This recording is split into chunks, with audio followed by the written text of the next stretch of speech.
I have so many things to say, and I hope I don't take too long to say them to you. I'm a writer, and so I've actually written what I want to say for two reasons. One, because I'm sure that you're much more interested in the way I write than in the way I speak. And second, because the things I have to say are complicated, dangerous things in these dangerous times, and I think we have to be very, very precise about what we're saying and how we say them and the language that we use. So I hope it's okay if I read it out to you. My talk today is called Come September.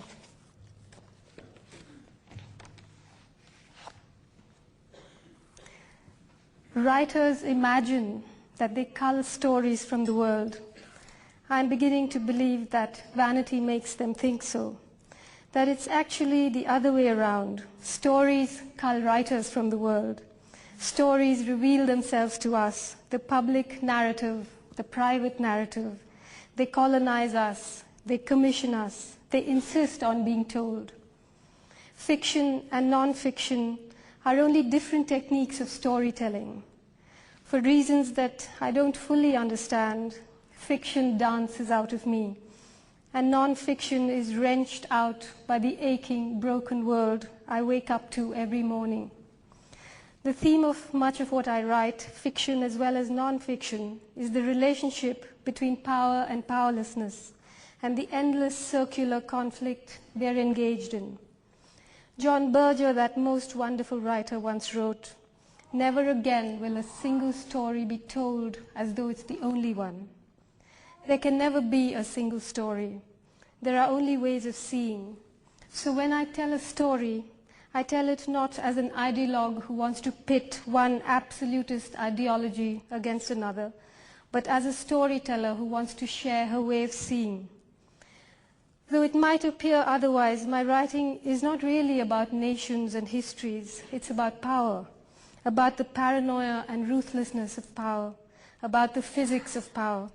I believe that the accumulation of vast, unfettered power by a state or a country, a corporation or an institution, or even an individual, a spouse, a friend, a sibling, regardless of ideology, results in excesses such as the ones I will recount here.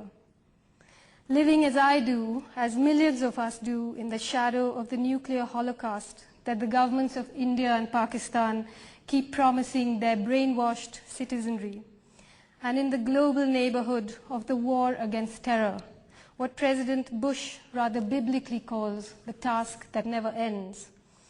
I find myself thinking a great deal about the relationship between citizens and the state. In India, those of us who have expressed views on nuclear bombs, big dams, corporate globalization, and the rising threat of communal Hindu fascism, views that are at variance with the Indian governments, are branded anti-national.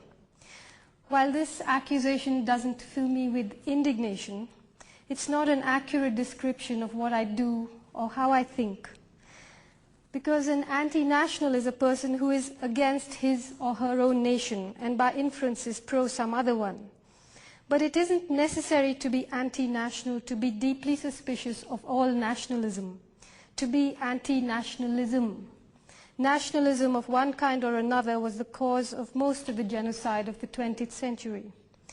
Flags are bits of colored cloth that governments use first to shrink wrap people's brains and then as ceremonial shrouds to bury the dead.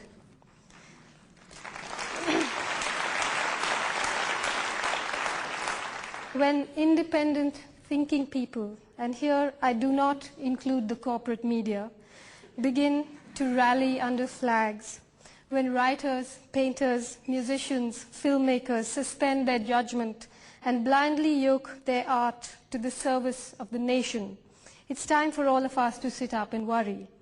In India, we saw it happen soon after the nuclear tests in 1998 and during the Kargil war against Pakistan in 1999. In the US, we saw it during the Gulf War, and we see it now during the war against terror, that blizzard of made-in-China American flags. Recently, those who have criticized the actions of the US government, myself included, have been called anti-American. Anti-Americanism is in the process of being consecrated into an ideology. The term anti-American is usually used by the American establishment to discredit and not falsely, but shall we say inaccurately, define its critics. Once someone is branded anti-American, the chances are that he or she will be judged before they are heard, and the argument will be lost in the welter of bruised national pride. But what does the term anti-American mean? Does it mean you're anti-jazz, or that you're opposed to free speech, that you don't delight in Toni Morrison or John Updike, that you have a quarrel with giant sequoias? Does it mean that you don't admire the hundreds of thousands of American citizens who marched against nuclear weapons, or the thousands of war resistors who forced their government to withdraw from Vietnam? Does it mean that you hate all Americans? This sly conflation of America's culture, music, literature, the breathtaking physical beauty of the land, the ordinary pleasures of ordinary people, with criticism of the US government's foreign policy, about which, thanks to America's free press, sadly most Americans know very little, is a deliberate and extremely effective strategy. It's like a retreating army taking cover in a heavily populated city, hoping that the prospect of hitting civilian targets will deter enemy fire. But there are many Americans who would be mortified to be associated with their government's policies. The most scholarly, scathing, incisive, hilarious critiques of the hypocrisy and the contradictions in US government policy come from American citizens. When the rest of the world wants to know what the US government is up to, we turn to Noam Chomsky, Edward Said, Howard Zinn, Ed Herman, Amy Goodman, Michael Albert, Chalmers Johnson, William Bloom, and Anthony Arnov to tell us what's really going on. Similarly,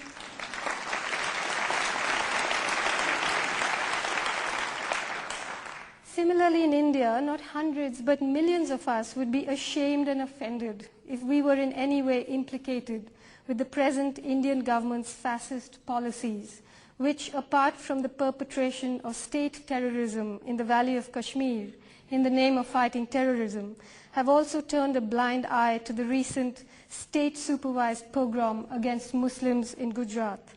It would be absurd to think that those who criticize the Indian government are anti-Indian, although the government itself never hesitates to take that line.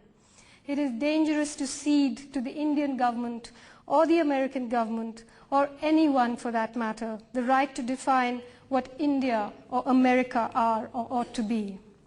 To call someone anti-American, indeed to be anti-American, or for that matter, anti-Indian or anti-Timbuktuan, is not just racist, it's a failure of the imagination. An inability to see the world in terms other than those the establishment has set out for you. If you're not a Bushi, you're a Taliban. If you don't love us, you hate us. If you're not good, you're evil. If you're not with us, you're with the terrorists. Last year, like many others, I too made the mistake of scoffing at this post-September 11 rhetoric, dismissing it as foolish and arrogant. But I realized that it's not foolish at all. It's actually a canny recruitment drive for a misconceived, dangerous war. Every day I'm taken aback at how many people believe that opposing the war in Afghanistan amounts to supporting terrorism or voting for the Taliban. Now that the initial aim of the war, capturing Osama bin Laden, dead or alive, seems to have run into bad weather, the goalposts have been moved. It's being made out that the whole point of the war was to topple the Taliban regime and liberate Afghan women from their burqas. We are being asked to believe that the US Marines are actually on a feminist mission.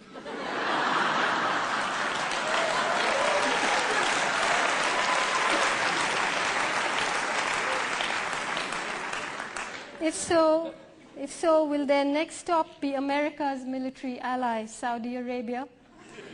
Think of it this way. In India, there are some pretty reprehensible social practices against untouchables, against Christians and Muslims, against women. Pakistan and Bangladesh have even worse ways of dealing with minority communities and women. Should they be bombed? Should Delhi, Islamabad, and Dhaka be destroyed? Is it possible to bomb bigotry out of India? Can we bomb our way to a feminist paradise? Is that how women won the vote in the US, or how slavery was abolished? Can we win redress for the genocide of the millions of Native Americans upon whose corpses the United States was founded by bombing Santa Fe? None of us need anniversaries to remind us of what we cannot forget. So it's no more than coincidence that I happen to be here on American soil in September, this month of dreadful anniversaries. Uppermost on everybody's mind, of course, particularly here in America, is the horror of what has come to be known as 9/11. Nearly 3,000 civilians lost their lives in that lethal terrorist strike. The grief is still deep, the rage still sharp. The tears have not dried, and a strange, deadly war is raging round the world. Yet each person who has lost a loved one surely knows, secretly, deeply, that no war, no act of revenge, no daisy cutters dropped on someone else's loved ones or someone else's children will blunt the edges of their pain or bring their own loved ones back. War cannot avenge those who have died. War is only a brutal desecration of their memory. To fuel yet another war, this time against Iraq, by cynically manipulating people's grief, by packaging it for TV specials sponsored by corporations selling detergent and running shoes, is to cheapen and devalue grief, to drain it of meaning. What we are seeing now is a vulgar display of the business of grief, the commerce of grief, the pillaging of even the most private human feelings for political purpose. It is a terrible, violent thing for a state to do to its people.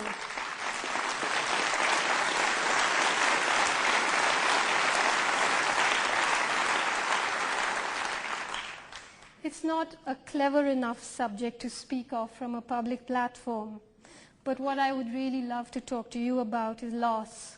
Loss and losing, grief, failure, brokenness, numbness, uncertainty, fear, the death of feeling, the death of dreaming, the absolute, relentless, endless, habitual unfairness of the world. What does loss mean to individuals? What does it mean to whole cultures, whole people who have learned to live with it as a constant companion? Since it is September 11th we're talking about, perhaps it's in the fitness of things that we remember what that date means, not only to those who lost their loved ones in America last year, but to those in other parts of the world to whom that date has long held significance.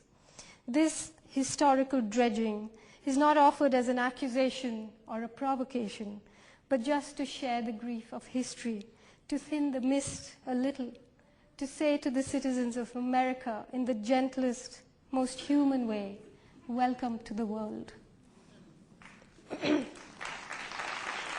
29 years ago in Chile, on the 11th of September 1973, General Pinochet overthrew the democratically elected government of Salvador Allende in a CIA-backed coup.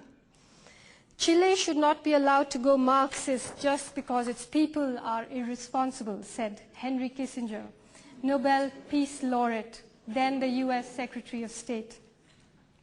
After the coup, President Allende was found dead inside the presidential palace. Whether he was killed or whether he killed himself, we'll never know. In the regime of terror that ensued, thousands of people were killed. Many more simply disappeared. Firing squads conducted public executions. Concentration camps and torture chambers were opened across the country. The dead were buried in mine shafts and unmarked graves.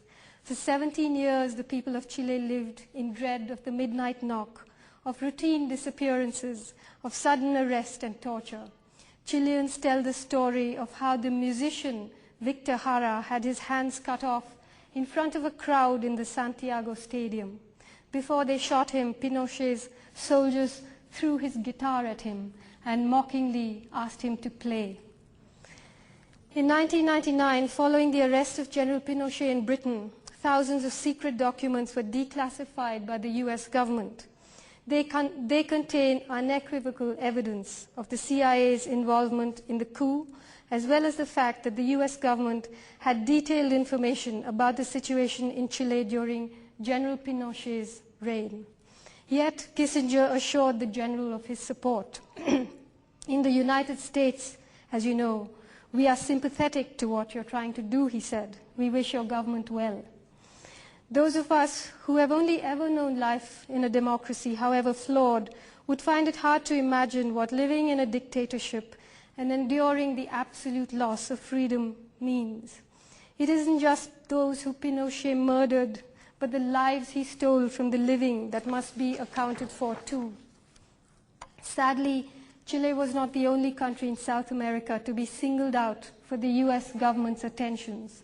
Guatemala, Costa Rica, Ecuador, Brazil, Peru, the Dominican Republic, Bolivia, Nicaragua, Honduras, Panama, El Salvador, Peru, Mexico, and Colombia.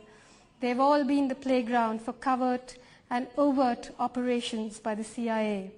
Hundreds of thousands of Latin Americans have been killed, tortured, or have simply disappeared under the despotic regimes that were propped up in their countries. If this were not humiliation enough, the people of South America have had to bear the cross of being branded as people who are incapable of democracy, as if coups and massacres are somehow encrypted in their genes. This list does not, of course, include countries in Africa or Asia that suffered US military interventions: Vietnam, Korea, Indonesia, Laos, and Cambodia.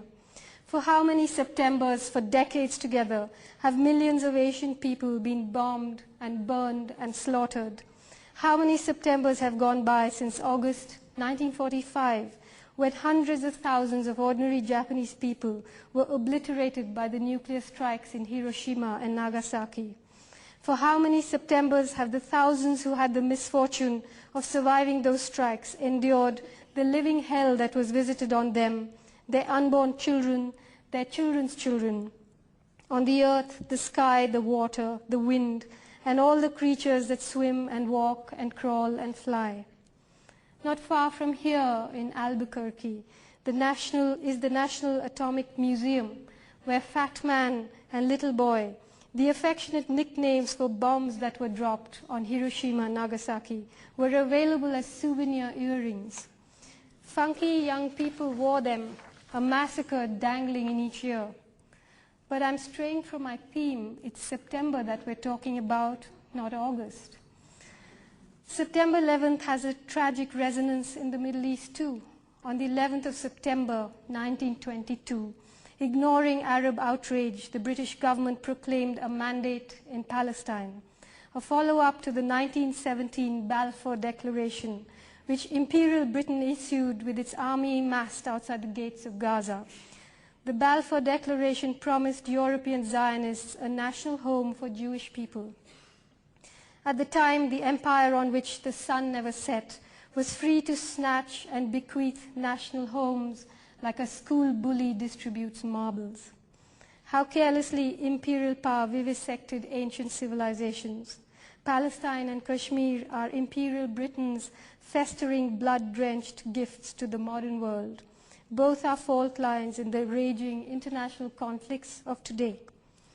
In 1937, Winston Churchill said of the Palestinians, I quote, "I do not agree that the dog in a manger has the final right to the manger, even though he may have lain there for a very long time. I do not admit that right. I do not admit, for instance, that a great wrong has been done to the Red Indians of America or the black people of Australia. I do not admit that a wrong has been done to these people by the fact that a stronger race, a higher grade race, a more worldly wise race, to put it that way, has come in and taken their place." That set the trend for the Israeli state's attitude towards Palestinians. In 1969, Israeli Prime Minister Golda Meir said, "Palestinians do not exist." Her successor, Prime Minister Levi Eshkol, said, "What are Palestinians? When I came here to Palestine, there were 250,000 non-Jews, mainly Arabs and Bedouins. It was a desert, more than underdeveloped, nothing. Prime Minister Menachem Begin calls Palestinians two-legged beasts. Prime Minister Yitzhak Shamir called them grasshoppers who could be crushed. This is the language of heads of state, not the words of ordinary people. In 1947, the UN formally partitioned Palestine and allotted 55% of Palestine's land to the Zionists. Within a year, they had captured 76%. On the 14th of May 1948, the State of Israel was declared. Minutes after the declaration, the United States recognized Israel. The West Bank was annexed by Jordan. The Gaza Strip came under Egyptian military control. And formally, Palestine ceased to exist except in the minds and hearts of the hundreds of thousands of Palestinian people who became refugees. In 1967, Israel occupied the West Bank and the Gaza Strip. Over the decades, there have been uprisings, wars, intifadas. Tens of thousands have lost their lives. Accords and treaties have been signed, ceasefires declared and violated. But the bloodshed doesn't end. Palestine still remains illegally occupied. Its people live in inhuman conditions in virtual Bantustans, where they are subjected to collective punishments, 24-hour curfews, where they are humiliated and brutalized on a daily basis. They never know when their homes will be demolished, when their children will be shot, when their precious trees will be cut, when their roads will be closed, when they will be allowed to walk down to the market to buy food and medicine, and when they will not. They live with no semblance of dignity, with not much hope in sight. They have no control over their lands, their security, their movement, their communication, their water supply. So when accords are signed and words like autonomy and even statehood bandied about, it's always worth asking, what sort of autonomy, what sort of state, what sort of rights will its citizens have? Young Palestinians who cannot control their anger turn themselves into human bombs and haunt Israel's streets and public places, blowing themselves up, killing ordinary people, injecting terror into daily life, and eventually hardening both society's suspicion and mutual hatred of each other. Each bombing invites merciless reprisal and even more hardship on Palestinian people. But then suicide bombing is an act of individual despair, not a revolutionary tactic. Although Palestinian attacks strike terror into Israeli citizens, they provide the perfect cover for the Israeli government's daily incursions into Palestinian territory, the perfect excuse for old-fashioned 19th century colonialism dressed up as a new-fashioned 20th century war. Israel's staunchest political and military ally is and always has been the US.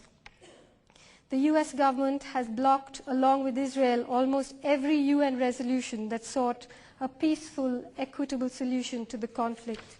It has supported almost every war that Israel has fought. When Israel attacks Palestine, it is American missiles that smash through Palestinian homes. And every year, Israel receives several $1 billion from the United States, taxpayers' money.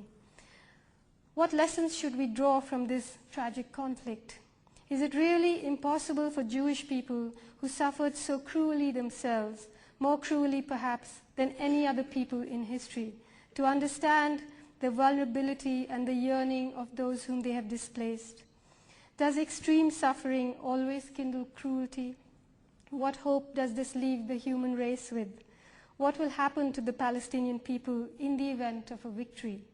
When a nation without a state eventually proclaims a state, what kind of state will it be? What horrors will be perpetrated under its flag? Is it a separate state that we should be fighting for, or the rights to a life of liberty and dignity for everyone, regardless of their ethnicity or religion? Palestine was once a secular bulwark in the Middle East, but now the weak, undemocratic, by all accounts corrupt but avowedly non-sectarian PLO is losing ground to Hamas, which espouses an overtly sectarian ideology and fights in the name of Islam. To quote from their manifesto, We will be its soldiers and the firewood of its fire, which will burn the enemies. The world is called upon to condemn suicide bombers. But can we ignore the long road they have journeyed on before they arrived at this destination? September 11th, 1922 to September 11th, 2002. 80 years is a long time to have been waging war. Is there some advice the world can give the people of Palestine? Should they just take Golda Meir's suggestion and make a real effort not to exist? In another part of the Middle East, September 11th strikes a more recent chord. It was on the 11th of September, 1990, that George W. Bush Sr., then President of the US, made a speech to a joint session of Congress announcing his government's decision to go to war against Iraq.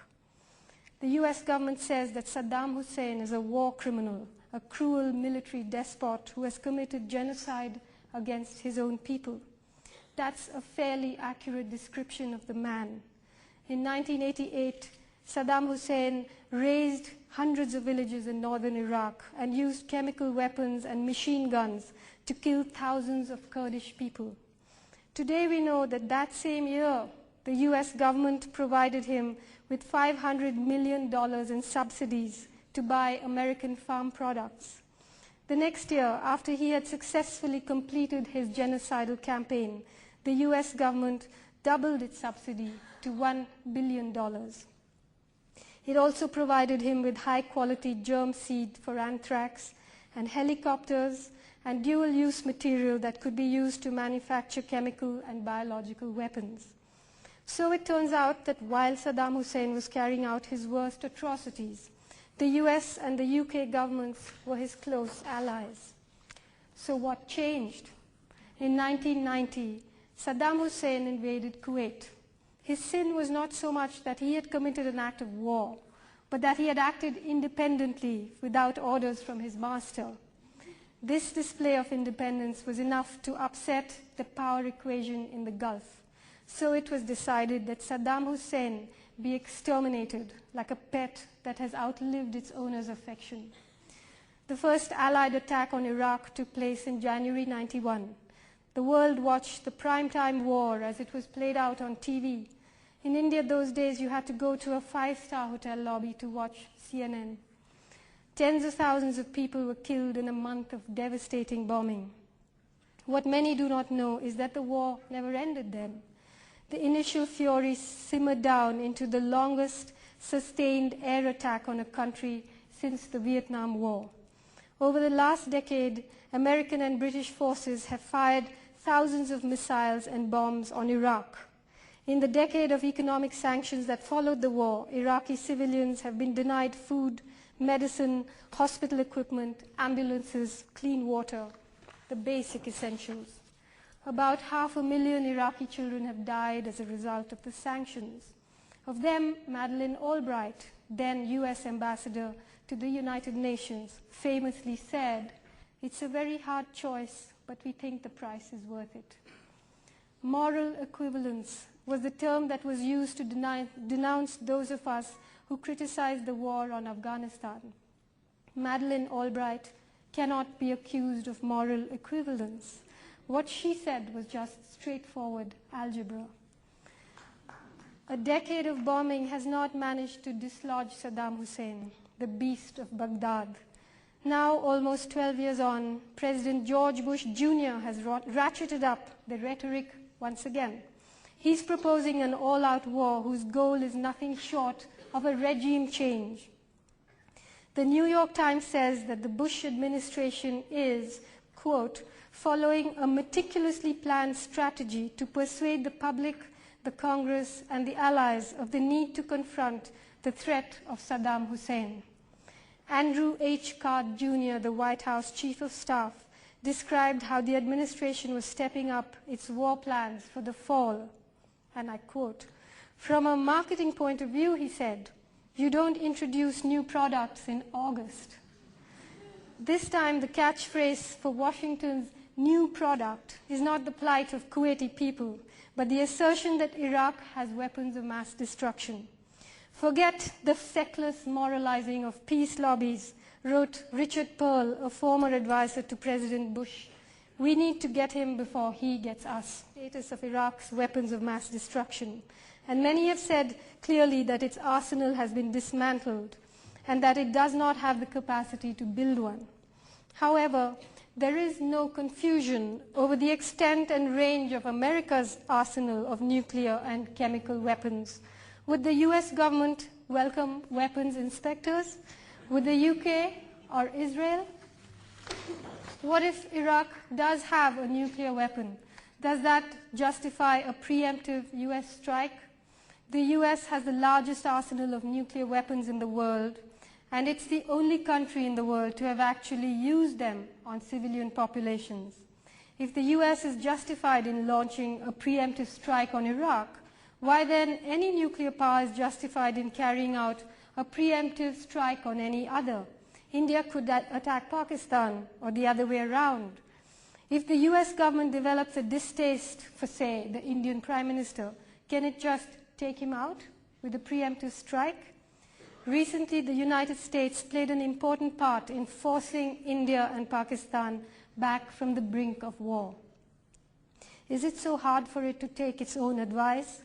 Who is guilty of feckless moralizing, of preaching peace while it wages war? The US, which George Bush has called the most peaceful nation on earth, has been at war with one country or another every year for the last 50 years. Wars are never fought for altruistic reasons. They're usually fought for hegemony, for business. And then, of course, there's the business of war. Protecting its control of the world's oil is fundamental to US foreign policy. The US government's recent military interventions in the Balkans and Central Asia have to do with oil. Hamid Karzai, the puppet president of Afghanistan, installed by the US, is said to be a former employee of Unocal, the American-based oil company. The US government's paranoid patrolling of the Middle East is because it has 2/3 of the world's oil reserves. Oil keeps America's engines purring sweetly. Oil keeps the free market rolling. Whoever controls the world's oil controls the world's market. And how do you control the oil? Nobody puts it more elegantly than the New York Times columnist Thomas Friedman. In an article called "Craziness Pays," he said, quote, "The US has to make it clear to Iraq and US allies that America will use force without negotiation, hesitation, or UN approval." His advice was well taken. In the wars against Iraq and Afghanistan, as well as in the almost daily humiliation the US government heaps on the UN. In his book on globalization, The Lexus and the Olive Tree, Friedman says, and I quote, "The hidden hand of the market will never work without the hidden fist. McDonald's cannot flourish without McDonnell Douglas. And the hidden fist that keeps the world safe for Silicon Valley's technologies to flourish is called the US Army, Air Force, Navy, and Marine Corps." Perhaps this was written in a moment of vulnerability, but it's certainly the most succinct, accurate description of the project of corporate globalization that I have read. After the 11th of September 2001 and the war against terror, the hidden hand and fist have had their cover blown, and we have a clear view now of America's other weapon, the free market, bearing down on the developing world with a clenched, unsmiling smile. The task that never ends is America's perfect war, the perfect vehicle for the endless expansion of American imperialism. In Urdu, the word for profit, as in P-R-O-F-I-T, is faida. Al-Qaeda means the word of God, the law. So in India, some of us call the war against terror Al-Qaeda versus Al-Faida, the word versus the prophet, no pun intended. For the moment, it looks as though Al-Faida will carry the day, but then you never know. In the last 10 years of unbridled corporate globalization, the world's total income has increased by an average of 2.5% a year. And yet, the number of poor in the world has increased by 100 million. Of the top 100 biggest economies, 51 are corporations, not countries. The top 1% of the world has the same combined income as the bottom 57%, and that disparity is growing. And now, under the spreading canopy of the war against terror, this process is being hustled along.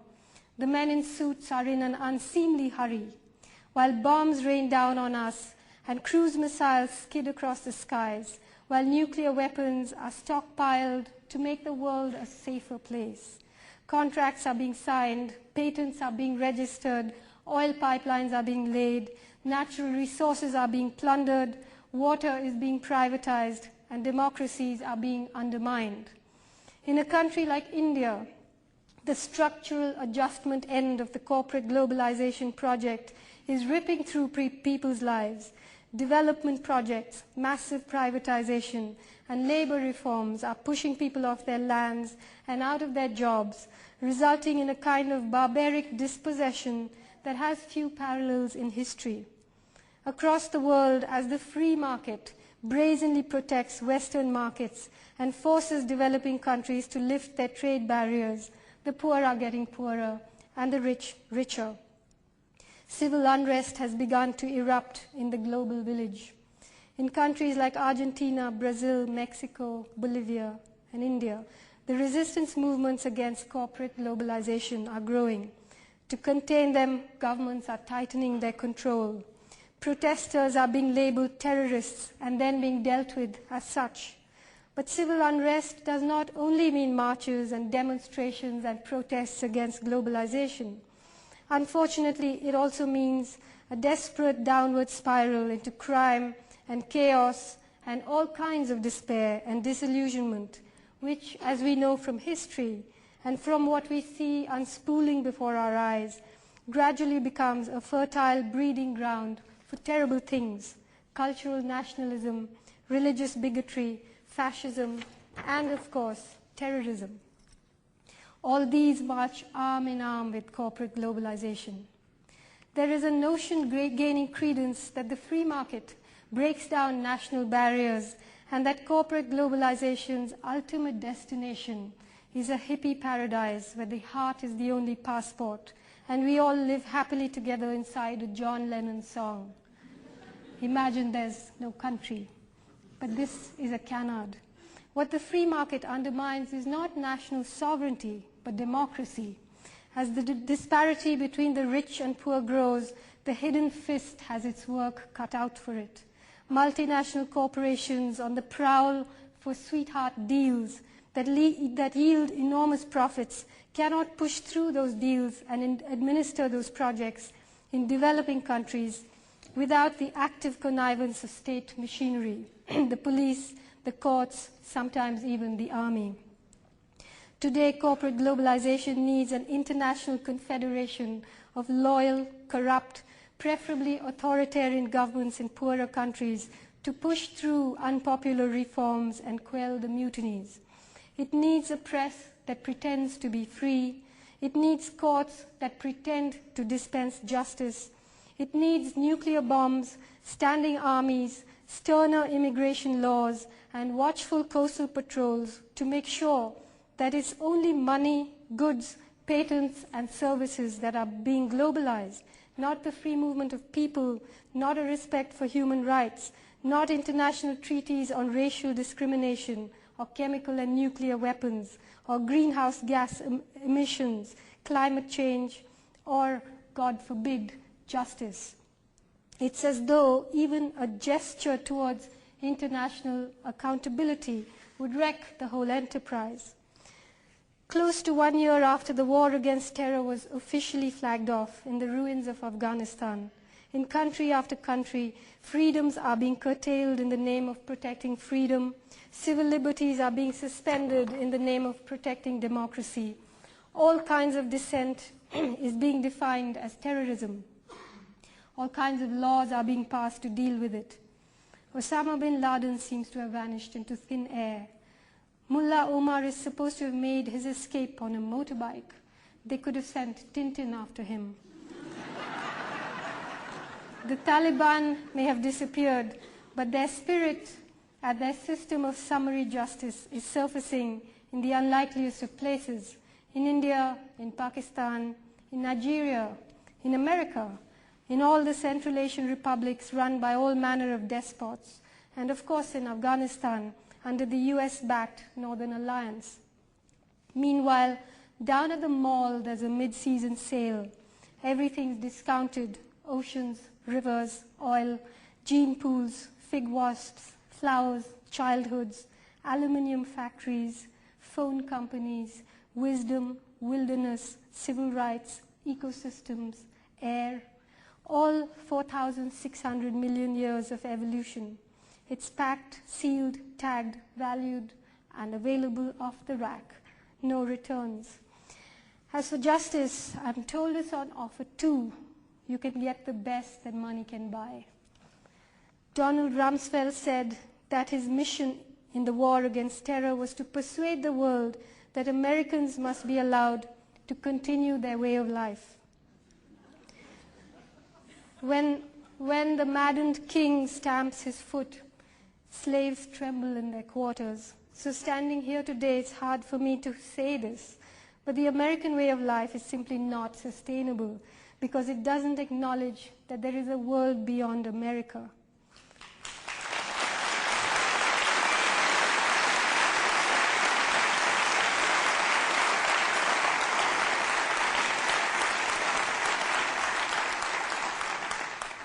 But fortunately, power has a shelf life.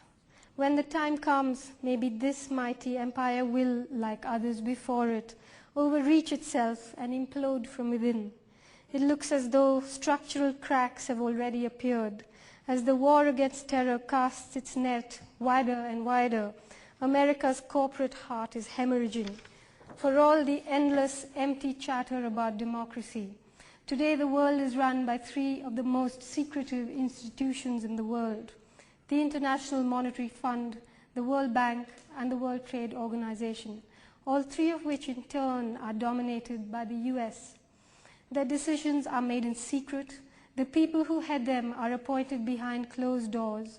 Nobody really knows anything about them, their politics, their beliefs, their intentions. Nobody elected them. Nobody said they could make decisions on our behalf. A world run by a handful of greedy bankers and CEOs who nobody elected can't possibly last. Soviet-style communism failed not because it was intrinsically evil, but because it was flawed. It allowed too few people to usurp too much power. 21st century market capitalism, American style, will fail for the same reasons. Both are edifices constructed by the human intelligence, undone by human nature. The time has come, the walrus said. Perhaps things will become worse and then better. Perhaps there's a small God up in heaven readying herself for us. Another world is not only possible, she's on her way. Maybe many of us won't be here to greet her, but on a quiet day, if I listen very carefully, I can hear her breathing. Thank you.